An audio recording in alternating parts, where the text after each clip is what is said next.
নমস্কার, আমি সঞ্চিতা।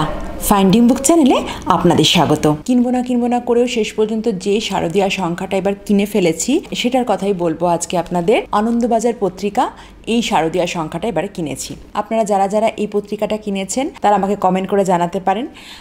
যারা কেনেননি তাদের জন্য একটু বলে দিই, এটার দাম করেছে 300 টাকা। ইতিমধ্যে হয়তো আপনারা জেনে গেছেন।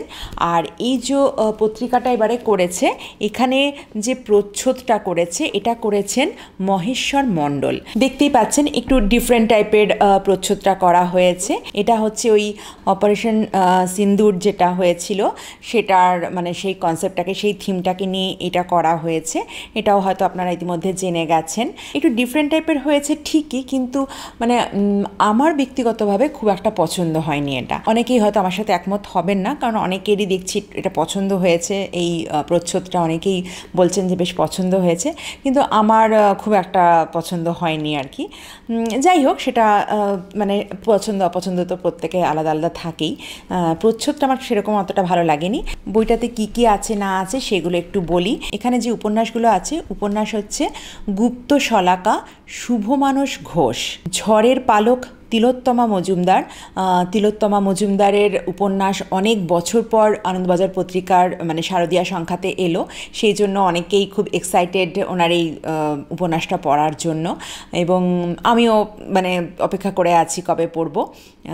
তারপরে হচ্ছে নোয়ার নাও সুপ্রিয় চৌধুরী। সুপ্রিয় চৌধুরীর লেখা তো বরাবরই ভালো লাগে, ওনার লেখা ভীষণই ভালো লাগে, তো ওনার লেখা রয়েছে। আর রয়েছে কালো ঘোড়া সফেদ সাওয়ার, বাপ্পাদিত্য চট্টোপাধ্যায়। বাপ্পাদিত্য চট্টোপাধ্যায়ের লেখা আমি এর আগে পড়িনি কখনো। আর আছে অলিগ্রাম, সোমা বিশ্বাস। এনার লেখাও আমি পড়িনি। বাপ্পাদিত্য চট্টোপাধ্যায়ের তো নাম শুনেছি, কিন্তু মানে সোমা বিশ্বাস ওনার নামও আমি এর আগে কখনো শুনিনি, লেখিকার নাম। আপনারা কি এর আগে কখনো এনার লেখা পড়েছেন? যদি পড়ে থাকেন আমাকে কমেন্ট করে জানাবেন প্লিজ। তারপরে আমরা যেটা দেখছি পুরাণ কথা, নৃসিংহপ্রসাদ ভাদুড়ির লেখা মহর্ষি ভৃগু। আর বোঝাই যাচ্ছে মহর্ষি ভৃগুকে নিয়ে লিখেছেন। নৃসিংহপ্রসাদ ভাদুড়ি এরকম পুরাণের বিভিন্ন চরিত্র নিয়ে, বিশেষ করে মহাভারতের বিভিন্ন চরিত্র নিয়ে উনি লেখেন, তো ওনার লেখাগুলোও ভাল লাগে পড়তে আর কি। তো এইখানে উনি এই মহর্ষি ভৃগুকে নিয়ে লিখেছেন, তো এটাও পড়ে দেখব কেমন। আমার এই পুরাণের কথাগুলো পড়তে বেশ ভালো লাগে। তারপরে প্রবন্ধ রয়েছে ক্ষমিতে পারিলাম না ঈশানী দত্ত রায়, আমরা জাহান নামে যেতেছি সেমন্তী ঘোষ, ঈশ্বরের নামে কণা, পথিক গুহ, বঙ্গ রাজনীতির ময়দানে সন্দীপন চক্রবর্তী, আজও চমৎকার, শিশির রায়, ঈশ্বরী তুই বাঁচিয়ে রাখিস, প্রেমাংশু চৌধুরী, দাদা রহস্য সুদীপ বন্দ্যোপাধ্যায়, রত্নরক্ষার মহাভারত সুমিত ঘোষ। এরপরে আসছি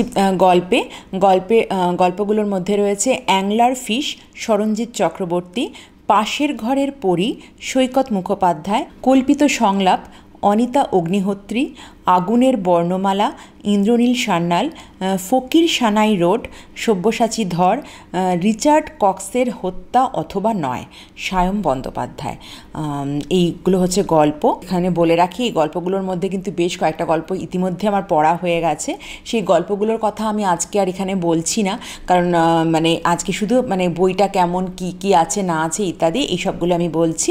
আর গল্পগুলোর কথা পরে অন্য কোনো ভিডিওতে একদিন বলবো। শুধু গল্প নয়, এরপরে উপন্যাসগুলো পড়ার পরে উপন্যাসগুলো কেমন লাগলো, কি ব্যাপার, সেগুলো পরে অন্য কোনো ভিডিওতে আলোচনা করব। ভ্রমণ সম্বন্ধে লিখেছেন অগ্নি রায়, সজু সংঘাত ও সঙ্গীতের দেশে। এরপরে রয়েছে কবিতা, অনেক কবিতা রয়েছে। কবিতাগুলোর নাম আর কবিদের নাম আমি আর বলছি না, অনেক কবিতা রয়েছে এখানে। কবিতার ছড়াছড়ি, প্রচুর কবিতা রয়েছে। আর এখানে বহুবর্ণ চিত্র রয়েছে কিছু। নন্দলাল বসু এবং রামানন্দ বন্দ্যোপাধ্যায়ের আঁকা বেশ কিছু চিত্র রয়েছে, মানে অনেক ছবি রয়েছে এখানে। এগুলো বেশ ভালো সুন্দর সুন্দর ছবি রয়েছে। আর বইটার মধ্যে অলঙ্করণগুলো যেগুলো করেছেন সেগুলো হচ্ছে সুব্রত চৌধুরী, অমিতাভ চন্দ্র, কুণাল বর্মন, পিয়ালি বালা, রৌদ্র মিত্র, সৌমেন দাস, বৈশালী সরকার, তারকনাথ মুখোপাধ্যায়, এনারা অলংকরণ করেছেন গল্পগুলোর সাথে। এখানে যে ফন্টগুলো ইউজ করা হয়েছে বেশ ভালো, মোটামুটি ঠিকঠাকই ফন্ট রয়েছে, মানে খুব একটা ছোট কিছু নয় যে খুব ছোট পড়া যাচ্ছে না, এই ধরনের কোনো ফন্ট নয়, ঠিকঠাকই আছে। আর এমনিতে যেমন এর মধ্যে অ্যাড থাকে ইত্যাদি যেগুলো থাকে সেগুলো তো আছেই। এগুলো যে ছবিগুলোর কথা বললাম, যে ছবিগুলো একটু দেখাই। শিল্পী নন্দলাল বসুর এটা আঁকা, দিলীপ কুমার রায়কে পাঠানোর চিঠিতে আঁকা, এটাও রামানন্দ বন্দ্যোপাধ্যায়ের আঁকা একটা ছবি। এরকম কিছু কিছু আছে। এই হলো এবারে আমার কেনা মানে পুজোর সংখ্যা। এবার বলি, এই যে এটার দাম তো 300 টাকা, আমি আগেই বললাম, এটার মুদ্রিত মূল্য 300 টাকা। আমি কিন্তু পুরো 300 টাকাতেই কিনেছি, কোনো রকম ডিসকাউন্ট ছাড়া।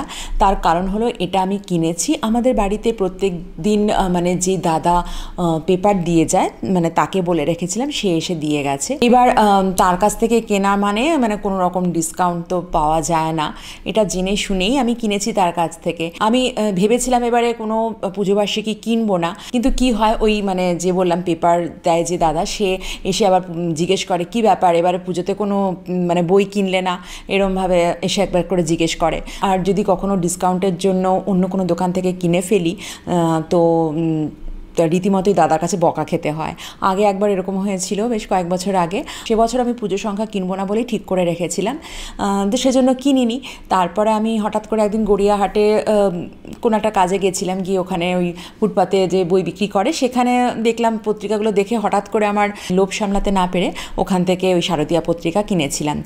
কি কিনেছিলাম আমার এখন ঠিক মনে নেই, যাই হোক একটা কিনেছিলাম।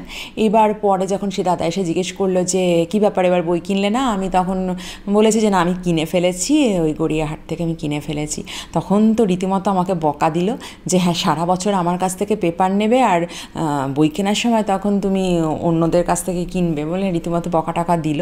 তো যাই হোক, তো সেই ভয়ে আমি আর মানে ভাবলাম যে ঠিক আছে অন্তত একটা কিছু তো কিনি, যেন কিনেছি দাদার কাছ থেকে। জানি ডিসকাউন্ট পাবো না, তাও সেটা ভেবেই কিনেছি।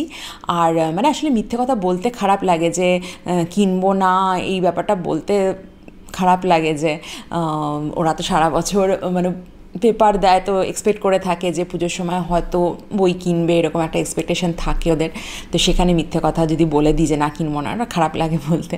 তো সেই জন্য আমি ডিসকাউন্ট পাবো না জেনেও আমি ওই দাদার কাছ থেকে কিনেছি আর কি এই বইটা। বই কেনার কোনো ইচ্ছে ছিল না, কারণ এত বই প্রত্যেক বছর কেনা হচ্ছে আর সেই মানে জমে যাচ্ছে, মানে আগেরগুলো শেষ হয়নি এখনও, এরকম প্রত্যেক বছর বই জমছে, মানে গল্প সব জমে যাচ্ছে, গল্প উপন্যাস সব জমতে থাকছে।